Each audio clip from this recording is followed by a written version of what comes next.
بیمار ہو تو ایسے اے رحمان جیسے۔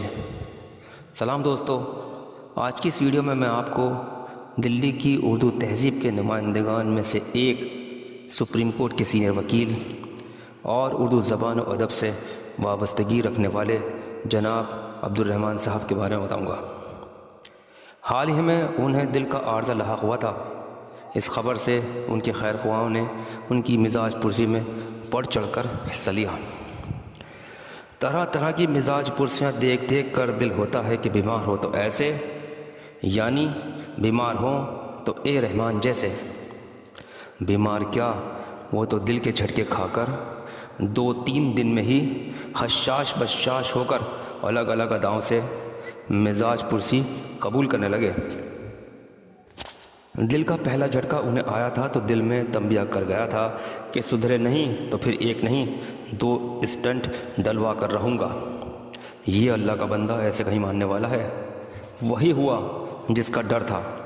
سینے میں درد اٹھا، تکلیف بڑھی، اسپتال میں بھرتی ہوئے تو ڈاکٹروں نے ایک نہیں 2 اسٹنٹ کی تاکید جاری کر دی۔ مانو تو مانو، نہیں تو پھر اپنی رسک پر مرو۔ مرتا کیا نہ کرتا۔ ڈاکٹر اور گھر والوں کے آگے آج تک کسی کی چلی ہے کہ ان کی چلتی؟ وہ بھلے ہی نہیں مانے کہ 70 کی عمر بھی چل چلاؤ کی عمر ہوتی ہے۔ تابڑ توڑ اسٹنٹ، وہ بھی 2 ڈلوا ہی لیا۔ واہ اے رحمان، عمر 70 پار اور جوانی برقرار، وہی بے اعتدالیاں، وہی کام و دہن کی فعالیاں، وہی صبح و شام، وہی صحبتیں، وہی شراب و کباب، وہی گل بہیاں، وہی شباب، وہی طبیعت باغ و بہار، وہی یار سے چھیڑ چھاڑ۔ ادھر اسپتال سے گھر نہیں آئے کہ ملاقاتیوں کا تانتا بن گیا۔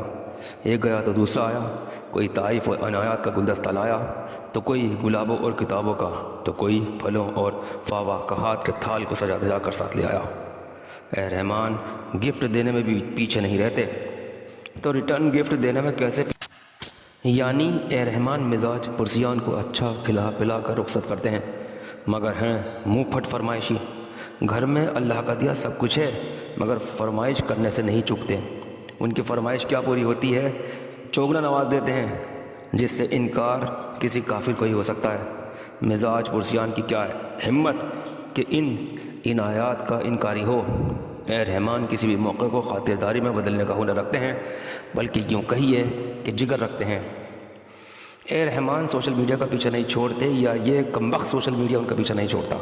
دونوں ہی نیوز میں بنے رہتے ہیں، اور وہ بھی نیوز میں بنے رہتے ہیں جو اے رحمان کی شان پر تنے رہتے ہیں۔ اب عالمی اردو کانفرنس کی ہی بات کر لو، کانفرنس تو جیسے جیسے ہونا تھی ہوئی، اس سے زیادہ کوریج اے رحمان کے دل کے شدید دورے کو مل گیا۔ دورہ وہ بھی دل کا اور وہ بھی شدید۔ کچھ ہمدرد آس لگائے بیٹھے تھے، بلکہ گھات لگائے بیٹھے تھے کہ کچھ انہونی ہو جائے۔ کچھ نہ ہوا تو ایک انہونی ہو گئی۔ عالمی اردو کانفرنس کے بینر سے نام غائب ہو گیا۔ نام جانے میں یا انجانے میں غائب ہوا۔ ارے بھائی اس سے کیا فرق پڑتا ہے؟ اے رحمان کو جو پہلے سے عالمی شہرت یافتہ ہیں وہ عالمی، ان کا ٹرسٹ عالمی، ان کی لیکھنی عالمی، ان کا ادبی لین دین عالمی، غرض کہ ان کی ہر ادا پہلے سے ہی عالمی ہے، تو پھر کسی کی کیا مجال کہ انہیں عالمی اردو کانفرنس سے بے دخل کرے۔ وہ عالمی اردو کانفرنس میں آن لائن غائب بھی رکھے گئے تو کیا ہوا؟ ان کا ذکر تو عالمی اردو کانفرنس کے باہر سوشل میڈیا میں آف لائن اور آن لائن دونوں طرح گردش میں رہا۔ ہر چھوٹا بڑا اردو والا مزاج پرسیان میں شامل ہے۔ کوئی آگے آیا تو کوئی پیچھے۔ اطہر فاروقی آئے تو گویا انجمن ترقی اردو گھر تک آ گئی۔ ڈاکٹر شمس اقبال آئے تو گویا قومی کونسل آ گئی۔ ڈاکٹر شیف الرسول آئے تو گویا دہلی اردو اکیڈمی آ گئی۔ کیا پروفیسر، کیا ڈاکٹر، کیا دوست، کیا دشمن، مزاج پرسیان کا ایک سلسلہ ہے کہ ہنوز اے رحمان دلی والے بھی ہیں اور دل والے بھی ہیں۔ دل کا روگ تو انہوں نے جوانی میں ہی لگا لیا تھا۔ وہ اس محبت اور جوانی کے روگ کو منقوہ بنا کر گھر میں مستقل طور پر لے آئے تھے۔ ایسی ہمت کوئی سچے دل والا ہی دکھا سکتا ہے کہ وقتی محبوبہ کو دائمی منقوہ بنا لے۔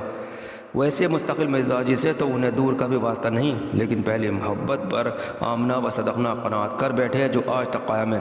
یہ دنیا کے پہلے وکیل نہیں ہیں جنہیں اپنی محبت کے مقدمے میں دوسرے کو وکیل بنا کر نکاح کے بندھن میں بندھ کر محبت کی شادی رچانی پڑی۔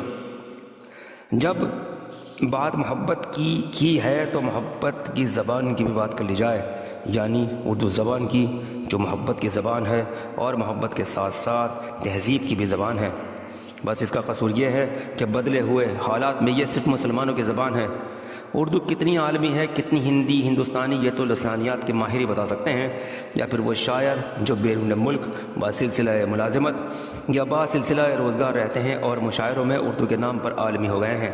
ایک عام ہندی ہندوستانی تو یہی سمجھتا اور جانتا ہے کہ یہ آج بھی عام بول چال اور میل جول کی زبان ہے، اور اس کا یہ حق اس سے کوئی بھی نہیں چھین سکتا، نہ موجودہ ہندی نہ بناوٹی انگریزی۔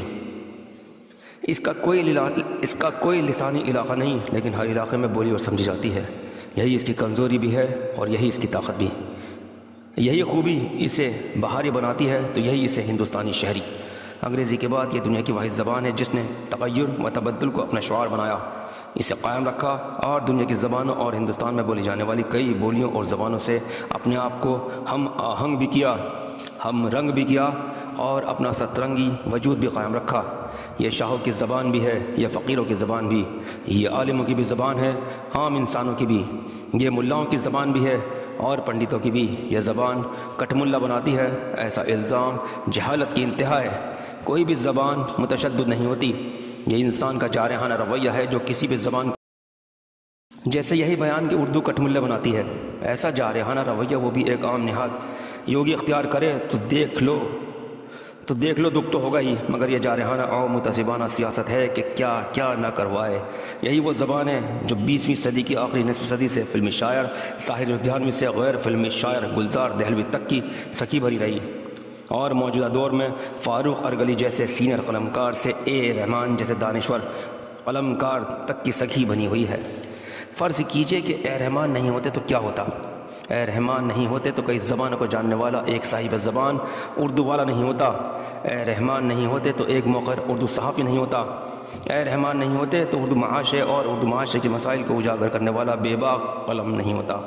اے رحمان نہیں ہوتے تو سپریم کورٹ کو ایک اچھا وکیل نہیں ملتا۔ اے رحمان نہیں ہوتے تو مسلم معاشرے کو آئینہ دکھانے والا اور اسی آئینے کو اجالنے والا بے لوث خدمتگار نہیں ہوتا۔ اے رحمان نہیں ہوتے تو عالمی اردو ٹرسٹ نہیں ہوتا۔ عالمی اردو ٹرسٹ نہیں ہوتا تو کم قیمت پر اچھا ادب کم ہی سامنے آتا۔ عالمی اردو ٹرسٹ نہ ہوتا تو فقیر اردو فاروق ارگلی صاحب کی جمنا نہیں بہتی، خود نوشت اور جمنا بہتی رہی، نہ ہی کرخنداری دوست جناب دوست خان کی دستاویزی کتاب دہلی و قرب و نواح کی کرخنداری بولی سے آج کے زمانے کے لوگوں کو آشنا کراتی کہ اس مٹی کرخنداری بولی کی تاریخ کو جناب دوست خان نے ہمیشہ کے لیے دستاویزی شکل میں محفوظ کر دیا۔ اے رحمان نہیں ہوتے تو سرکاری، نیم سرکاری و غیر سرکاری اداروں، اکادمیوں اور انسٹیٹیوٹس کی نکیل کسنے والا ایسا جری ٹائیگر کہاں ہوتا؟ اے رحمان زندہ ہے تو ٹائیگر زندہ ہے، تو پھر میں کیوں اس ٹائیگر کی مزاج پرسی کرنے میں پیچھے رہوں؟ آج مزاج پرسی کو آئے ہیں تو ذرا ساودھان ہو جائیں، ان کی مزاج پرسی تو کیجئے مگر محتاط ہو کر۔ اے رحمان میں یوں تو خوبیاں ہی خوبیاں ہیں، مگر جناب ہیں بڑے پارا صفت۔ کبھی کبھی قریبی لوگ بھی محفوظ فاصلے کا خیال رکھتے ہوئے بھی ان کی پارا صفتی کے شکار ہو جاتے ہیں اور پارا ہو جاتے ہیں، لیکن خدا کا شکر کہ کبھی رتی کبھی ماشا والے رحمان جلد ہی سراپا رحمان و مہربان بھی بن جاتے ہیں، اور پھر ڈھیروں عفو و درگزر کے ڈول برسا دیتے ہیں۔ تو صاحبو اب آخر میں ضروری بات سن لو، اے رحمان خود پر دل کا دورہ جھیل سکتے ہیں، لیکن اردو پر پڑھنے والے جان لیوا دوروں کو برداشت نہیں کر سکتے۔ جب تک فاروق ارگلی اور اے رحمان زندہ ہیں اور مجھ جیسے کروڑوں اردو کو برتنے والے زندہ ہیں، اردو زندہ رہے گی۔ کاش ہم بیمار ہوں تو ایسے اے رحمان جیسے، مگر ہماری اردو پر کبھی جان لیوا دورہ نہ پڑے۔ مسعود بیگ تشنا صاحب کی لکھی ایک بہترین تحریر۔ شکریہ، میں محمد ناصر آپ سب کا شکریہ ادا کرتا ہوں۔